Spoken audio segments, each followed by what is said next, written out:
Oh, yeah. Thank you, and thank you. Welcome to the Calvin Dean Show, everyone.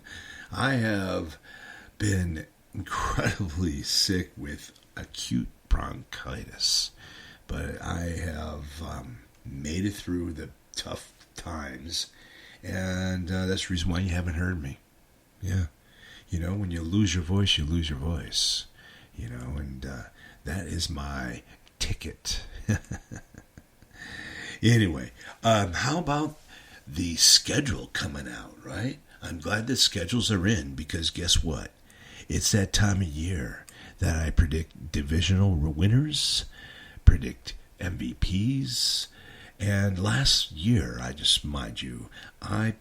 predicted, ready, the Baltimore Ravens to go 13-4, and I also predicted that the Ravens, Lamar Jackson, would win the MVP. Yeah, you know, and I'm pretty good at this kind of stuff, guys. I just wanted to let you know a little bit about me. When I was like 9 years old, my mom used to take me to her work, and she worked in Syracuse as a waitress on the weekends, right? And she had no one to babysit us kids. So she would bring me to work. I would sit in the bar and have Shirley Temples and think I'm really cool, you know. And the Syracuse mob would bring in these football parlays, mind you. And my mom had me in a parlay, and she goes, "Here, honey, I'm going to put $20 down on these the parlays, and just can you pick these games?" Well, I picked them, and she won. And the next week, again, I picked them. She won. And we even stepped up the game. I was picking college games, guys. I mean, college games back then, you know. And then what happens? Third week in a row, she wins. And then one of the guys, you know, they're bringing in the tickets. They're like, "Marie, what is going on here? Who is picking these games?" And she was like, she points over there. "See that my son right over there? Your son? What are you talking about? The little kid over there? Yeah, he's 9 years old. He's picking the games." Well, they didn't allow her to pick any more games. And they even told her, they said, "Well, he's like 9 years old. He can't do this." And, well, wait a minute. Let's think about this for a second. Back then, that was illegal. So how can me playing be illegal? Yeah, well, anyway, that's how I first started. And I'm carrying it on, man. I'm carrying it on now.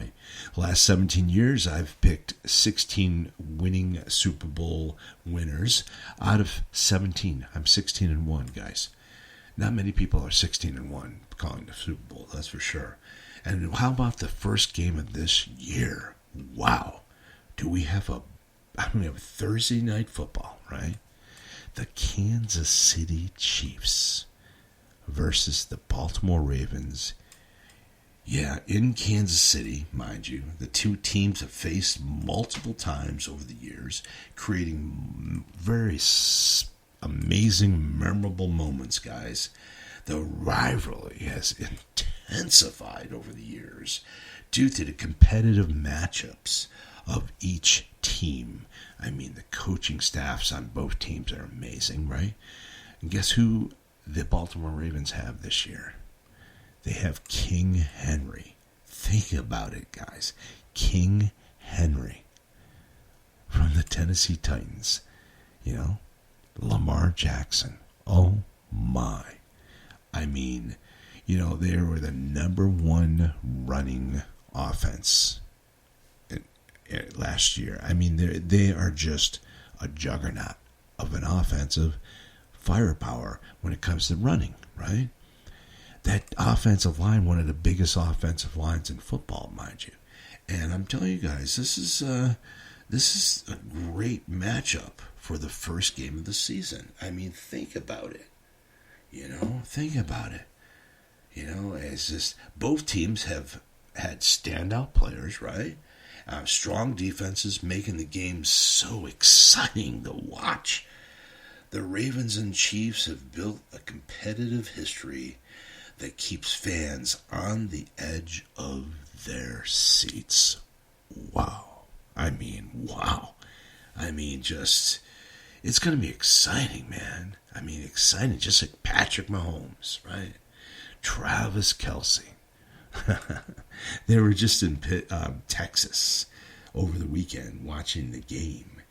And, Patrick Mahomes is there with his wife. They had Hollywood Brown with them and Travis Kelce, and they booed Travis Kelce. Oh, my God. The fans booed them. Well, it's Texas.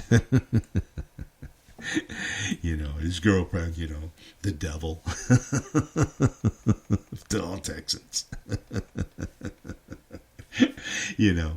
Oh, it's a red state, guys. Think about it, Close-minded.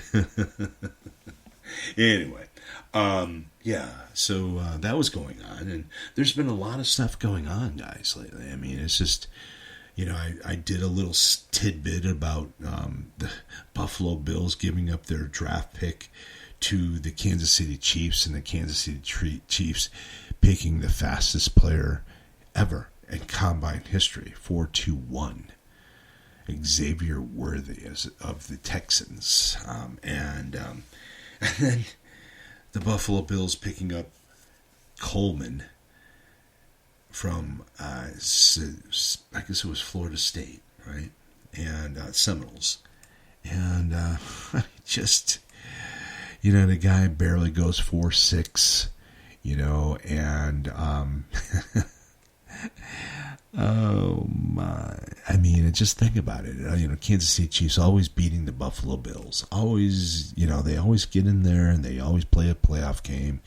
And the Kansas City Chiefs always win. And at first it was Tyreek Hill and this and that, and now Buffalo gets rid of Stephon Diggs, Gabe Davis, pick up. Oh my God! The pickup. So they made Claypool. They picked up Claypool. Think about it. Guys, he's a bust. He hasn't been good since college. And I think he had one good year in the pros, not even that. I just don't understand it. They don't have a true number one. And, they have a number three. They have two good tight ends. And I just... It's going to be tough to watch for the Buffalo Bills. I think they're going to regress this year. I don't think it regress too much because they do have Josh Allen. But I think they're going to regress. I really do. I'm going to go over every division, guys. Not this show, but I'm just, giving you an intro with this show on what to come, right? So every year what I do is I pick divisional winners, and I give their, the wins and losses. I was right on last year, and usually right on every year. I could see a team, I could see where they're going, and I look at their schedule, and I go on each individual game.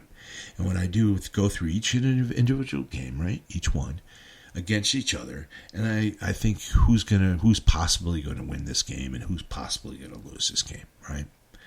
So then I pick the divisions and divisional winners, and then I'll also pick the AFC, who's going to go to the playoffs in the AFC, and who's going to go to the playoffs in the NFC, the top 7 teams. And I was right on last year, and I was right on the year before and the year before. It's, for me, this is my life, guys. I love this. I love it. I eat, drink, and sleep. Everyone goes, so what'd you do? What'd you do? What did you do the last 2 days? What did you do for the weekend? What did you do? What did I do? What did I do during the holiday season? That's all I did was watch NFL film of different players, different draft choices of each team, and I'm getting all that knowledge, guys. All that knowledge is going to go right in the old nugget. I'm going to write a show, and I'm going to come out with the teams that I think, are going to win their division. And it's going to be interesting. It's going to be very interesting. Think about that, Right now, San Francisco's having a hard time signing Brandon Ayuk, right? He's a good player, guys. I think he's like a Brown, A.J. Brown of the Philadelphia Eagles. That's what he reminds me of. A very big, very physical. DK Metcalf, too. That reminds me of him. Very physical. I think he has better hands than either one of those wide receivers. Now, they're talking $40 million a year. It's got to stop with the wide receivers. It's got to stop it. These owners cannot keep paying these wide receivers big money like this. And I know that right now, it's different now. It's different, because the salary caps are going higher. The first time in history they went up like $30 million this year alone. And what's cool about these teams and how they can structure their players, they structure them they keep kicking the can down the road, so to speak. The big time players, right? And there's a reason for that. They're figuring, the NFL, the salary cap's going higher and higher and higher. So if we can keep kicking it down the road for these players, by the time it gets to where they have to really pay them, they're not breaking the bank and they're not having to get rid of people. So that's important. So it's really important for the San Francisco 49ers to save face and keep Brandon Ayuk. They have to keep the unit together, guys. They really do. And that's important. It's very, very important. They just can't end up like the New York Giants, right? Where they get rid of their best offensive player, Saquon Barkley, right? And they trade Saquon Barkley to the Philadelphia Eagles. Oh my God. If I was the owner of the Giants and my GM did that, I would kick him to the curb. He wouldn't have a job. I would make sure he wouldn't be able to get a job. I would give him a scathing review of his ability to govern this team. And it's sad. I just cannot believe that the New York Football Giants gave Saquon Barkley away to the Philadelphia Eagles. And they wonder why they keep losing. And they wonder why they haven't been in the Super Bowl since Eli Manning. Wow. I don't know. How can you keep wondering when you make bonehead moves like that? And think about it.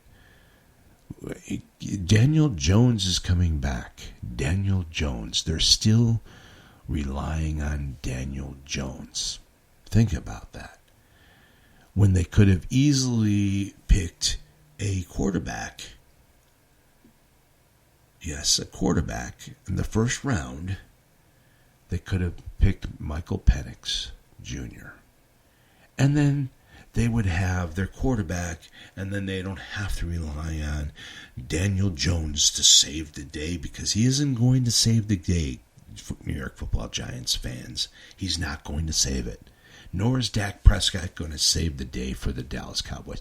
Why do you think that the Dallas Cowboys have not signed or have not extended the contract for Dak Prescott? Why do you think that? Think about it, guys. Why do you think? Well, because they don't think he's worth what he wants to get, and they don't think he's worth the market. They don't want another Daniel Jones on their hand, right? I mean, Dak folds when he's in the playoffs. He just has, and then the whole team seems to fold, but he seems to fold the most. And unfortunately, he does great during the regular season, but I don't know what's wrong. It's that haunting. Haunting this guy. It's just, I feel so sorry for him. But I've always said, hey, Dak's never going to make it to the Super Bowl with any team. And I hope he proves me wrong. I really do. He's a great guy. A great guy. Now, I hope he proves me wrong. One other quarterback I hope he doesn't prove me wrong is Aaron Rodgers. That pompous SOB, Aaron Rodgers. I mean, he's just an idiot. Seriously. I mean, the guy, he was going to accept to be Kennedy's vice president. You know, the guy who is a conspiracy theorist. The guy's a joke. His whole family, his father's rolling in his grave right now. He's just a true idiot. Yeah, Kennedy Jr. is a true idiot. And you're a true idiot if you vote for him. I mean, the guy is just, he's a wacko. He's a wacko. Everything he says is a lie, just like Trump. And, for Aaron Rodgers to support something like that, it shows you the character of this guy, Aaron Rodgers. He's a putz. He's a has-been, for number one. His best days were 5-6 years behind. That's his best days. 5 years ago, 4 or 5 years ago. That's about it. And at the last 3 years, he's been declining. And you think a 40-year-old is going to come back 1,000% from an Achilles tendon tear? You know, the guy is, if you think that's going to happen, I got some swamp and in Florida called the Everglades. Gorgeous piece of land. No water around it at all. See what I mean? How stupid that sounds? That sounds so stupid, and that's how stupid he is. He's pathetic. Aaron Rodgers is pathetic, and I'm sorry, Jet fans, but he is going to just bomb this year, and you're going to have another disappointing season. He's a terrible person and a terrible quarterback, and you're just blowing your money down the tubes because Aaron Rodgers will never get back to the Super Bowl ever again in his life. Aaron Rodgers has been, and he should just be, roll off into the sunset and maybe move to Russia with all that propaganda, right? Anyway, onward. Guys, I cannot wait. This week is going to be the start of the divisional predictions. Yeah, divisional predictions.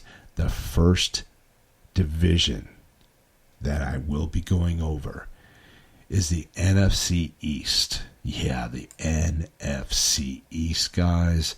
The Philadelphia Eagles, the New York Football Giants, the Dallas Cowboys, and the Washington Commanders. Wow.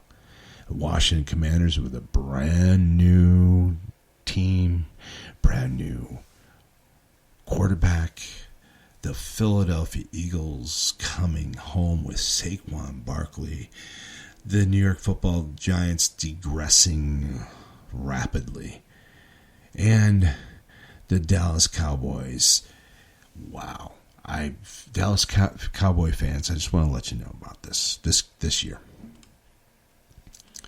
Their offseason was mundane. The offseason for the Dallas Cowboys. They were so far over the salary cap, they couldn't get anyone. And they're just atrocious in the draft. I mean, I gave them a D- in the draft, and I think they're possibly could get maybe a losing season. I don't know, maybe not. But we will be going over that division. My next show will be the NFC East Divisional Show. So stay tuned, guys. It's going to be a fun show. You're going to get in-depth. I mean, I'm going to go over the lineman's weight, who's going to go against who, how many games they're going to win, how many games they're going to lose, and why. I'm going to go over each team's schedule. So stay tuned, guys. It's going to be fun. Hey, thank you so much for listening to Calvin Dean Show, and you guys have a wonderful day. Don't forget to subscribe, turn your notifications on, and comment. Thank you so much, everyone.